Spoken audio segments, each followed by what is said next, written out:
Okay, so we're now going to demonstrate a below knee plaster of Paris backslab. To do this, we need the foot in a nice 90 degrees position, and that's really important because otherwise when they're just standing to get their balance, we don't want them with pointy toes. It's just much more comfortable for them, and plus when they return to fracture clinic, then they've already got them in the position they want. Sometimes that's very difficult when you've got lots of swelling, but just while you're sitting chatting to the patient, just put a little bit of pressure from your own body and just chat to them, and then slowly that foot will move to a nice 90 degrees. Okay, so we're going to start by putting the stocking net on, and again we need to measure from the knee and take it back behind the heel up, and just do plenty, go quite past the toes just to make sure you've got enough, because it's always best to have too much than too little. Okay, because it's going to shrink a little bit once it goes over the limb. Okay, we'll then pop this on. Oh, get to the end. Right. Okay, that's brilliant. Right, and we've also got normally a support somewhere. I think it might just be sitting over here. Yeah. So a little support to go behind the knee, just to help, so they can lift their leg up and down a little bit to help us. We're now going to apply the soft band, and we want that to be, we'll get the full size, the 15 centimetres for that one. Same rule applies, that we just take the end off to ensure it's nice and smooth, and we'll stick back onto the soft band. So we're going to do 2 layers. Okay, to start with, 2 layers, dropping it by 50% so that every rotation has 2 layers, and stretch it out a little bit so that you don't get too many kinks, and then use your body to hold the foot, because we don't want to apply this soft band with them in extension of their foot, because if you do that and then push the foot up, it's all going to scrunch together. So just ensure that the foot is already in its 90 degrees, and then you can apply the soft band and you won't get any kinks, and that will stop it itching for the patient, because we don't want them sticking rulers and things down their cast. With the soft band, make sure you extend really high as if you're covering the toes. Seems a bit strange, but if you cover the toes, take the end off so that it sticks back nicely. Okay, just rest down a little bit.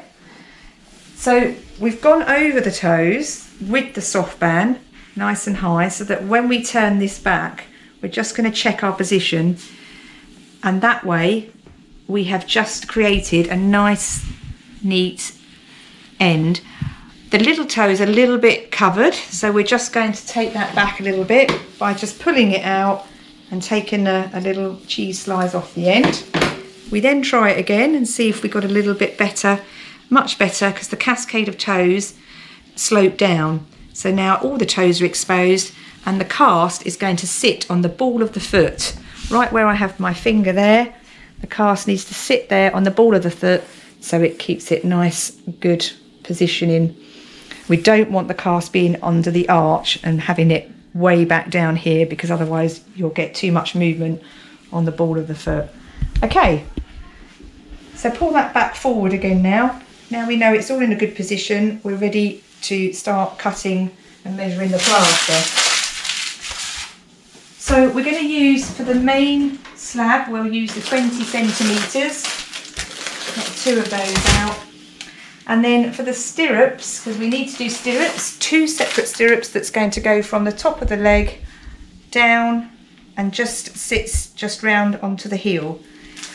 We will use, I think, the 15 centimetres for the stirrups.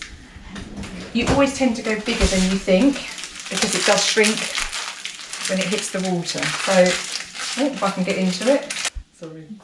Right, lift the leg up for me a moment. Okay, so just drop it down a couple of centimetres from the soft band, obviously around the back, because it's a back slab, up to the toes, and again just so it ends a couple of centimetres short of the soft band there. onto the ball of the foot. So that's how long we need it. So we're going to pop that up here and measure your 6 to 8 layers. Okay. That's 2, 3, 4, 5. Open another one. Okay. That's 5. And then 6. Okay. So cut that. So that will be our main slab. We now need to do, again, using one of the tubes as your ruler, we're going to measure. So we're going to place our hand under the heel, put the ruler against it, and actually that's a perfect size to reach the ball of the foot. Okay, and that's your measurement to where we do 2 slits for the ankle.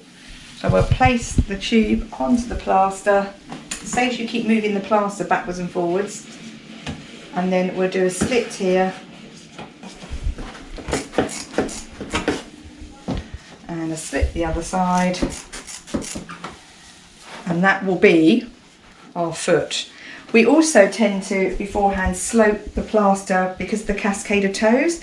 So we're going to treat this corner as where the big toe positions, okay, which we only take a small amount off, and then for the little toe, because of the sloping cascade of toes, we're going to take off a much bigger piece, as you can see, for the little toe. And then of course, once that's on the patient, you can just see that if we bring this up like that, and then that goes around the patient, and then that one comes up to it, and that's how you position your foot. Okay, right, we now need the stirrups. So we're going to do the 15 centimetres for the stirrups, and we measure down from, again, 1 to 2 centimetres short from the top, and then just bring it around the heel, so roughly, so it sits onto the heel, and that'll be plenty long enough. Okay, for the stirrups, and we can just do those 4 layers. Okay, that's one of them, and we need another one for the other side.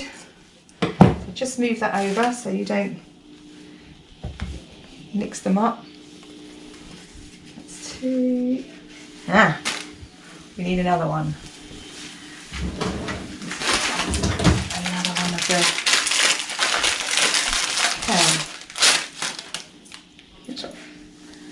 2, 3, 4. Brilliant. Cut that. We also still need our little piece, don't we, for the end that's going to hold our bandage on. So 2 layers for that. Cut that. That can sit there ready. And then, so there are 2 stirrups ready to go. This is our main slab ready, so put that on top. That's going to go on first. We need 2 bandages. We can use, I think I'm going to use the middle size, just because the biggest one is very difficult to get round the foot and heel without it creasing up. So it's a much neater appearance. Right. All our rubbish. Okay, so gloves on, and then we're ready to apply the below knee. It is better to do this with 2 people and get that support. When we apply this slab, the main slab's going to go on, and we're going to start it just at the ball of the foot here, and the rest of the plaster will drop down on the floor. We're just going to concentrate on this area first and round the heel, as you will see. But we also, to stop any rotation of the foot and keep it to a 90 degrees, you need to use your palm and just put it where the little toe meets, so the base of the 5th metatarsal. And if you put pressure there and push, it stops any rotation and gives a nice 90 degrees of the foot. If you push against the big toe, it will rotate the foot. So never any pressure by the big toe. Okay, so keep your pressure there, and then you can mould while you've got pressure there, just to keep that position. Right, fold it in like a book. Thumb and index fingers to hold the ends of the cast. Rest of the fingers around the back. So you've got full control. Into the water. Let the bubbles disperse. Bring it out. Small squeeze at the top. Squeeze at the bottom till it stops dripping. And then extend it out. Pull it out so that you don't lose, otherwise it starts to shrink very quickly. Okay, then we bring it to the patient, and that was my big toe. So that comes there, and that's the little toe side. So we just mould it round the heel like that. The rest of it's hanging down. You then pick this piece up and you push the foot against your body, and then you can extend that up the back of the leg. Making sure this is tucked in around the heel so the next piece can come over like you're wrapping a nice Christmas present. Same for the other side, just make sure it's all neatly in, and then at this stage you just smarm it across and slide it across the soft band, which makes it all stick nicely. Now we're going to use this, what I said earlier, the palm of your hand on the base of the fifth, and that way you can mould and use your palm to circular movements to smooth the plaster off. And then we're going to swap, so you place this hand to the base of the fifth and you smooth the other side, making sure so we've got a nice good 90 degrees of that foot, as you can see. At this point I'm going to say to my patient I need to let go momentarily to pick up the stirrup, so please try and keep your foot forward towards you. Be as quick as I can. Into the water, small squeeze, extend it out, and then we're going to line this up. You hold either end and you're going to just place that down, making sure it overlaps with the main slab you've already applied, and then this comes across the malleola and supports the side of the ankle. Okay, very good. You're doing okay? Yep. Brilliant. We just do the next one. Same thing on this side. Extend it out, hold the two ends, line yourself up. Okay, making sure again it's overlapped the bottom slab. Okay, fantastic. Good. And then straight away put your body back against the foot to give the patient some support. If it meets too far in at the ankle and you've gone too close, you can always turn this back and reinforce the plaster, plus it gives them a little bit of spacing if they've got a lot of swelling there. It won't become too tight. Turn your ends back. I tend to just lean out a little bit, still giving the patient support. Turn this back, making sure all the toes are exposed and the plaster sits on the base, on the ball of the foot. There we go. Okay, so that's nicely into position and ready for the bandage. So again, give that to support the leg, and we're going to do twice round. Really pull it out tight, full extension of the bandage, release by 10% and over you go. And keep doing that, full extension, slightly release it, get the same conformity throughout the whole bandaging, and that way. And just go wherever the bandage feels like it wants you to go. If it's starting to pucker up and it doesn't want to cover the heel yet, miss the heel, and you can get it all in when you start to go and work your way back down. We can pick it up there. Okay, that's one bandage. You tend to need two. So we will continue on. That's good. Making sure everything's covered. And over the heel. And then back to giving the patient support again. Work your way back up the leg.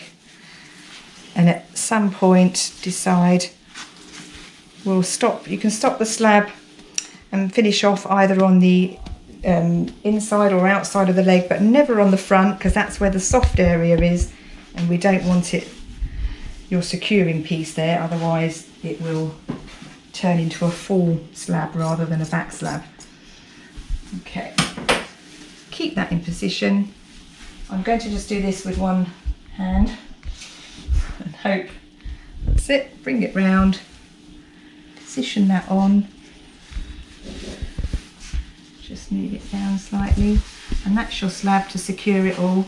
Make sure it's nicely moulded around the foot. Okay, and there we have it, a nice below knee back slab with no rotation and a nice 90 degrees. Thank you. We'll just do. Okay, so now that we've applied this below knee back slab, what we also need to consider is a VTE assessment. These are done on Cerner. Please ensure that whoever has asked you to apply this plaster, that they have completed the VTE, so they can consider giving this patient Clexane to avoid them getting a DVT. Okay, so we just need to just go through if you have an Achilles rupture, the plaster that you would put on, which is called an Aquinas Plaster. It's very similar in its application to a below knee back slab, because we're still going to put a slab under the leg, under the foot, and a stirrup either side of the leg. But instead of having the foot in the 90 degrees, we're going to have them in full extension, a bit like a ballerina foot, okay? Pointy toes, as we call it. So that's the position we want. When you're applying the plaster, sometimes it's easier. People might find it easier, instead of putting the plaster on from this position, you can turn the patient round and they can sit on the edge of this couch with their legs hanging over the side. And that way, when they're just swinging their leg freely, they then just naturally push the foot down themselves. It's in that position. And so you just would then apply the slab up the back, but you need to keep some pressure on that foot, just gentle pressure to keep that position, and mould the cast as you're doing that before you put the stirrups on the side, okay? But that is the difference between a normal below knee back slap to an Aquinas plaster. Okay, thank you. I think that would cover it.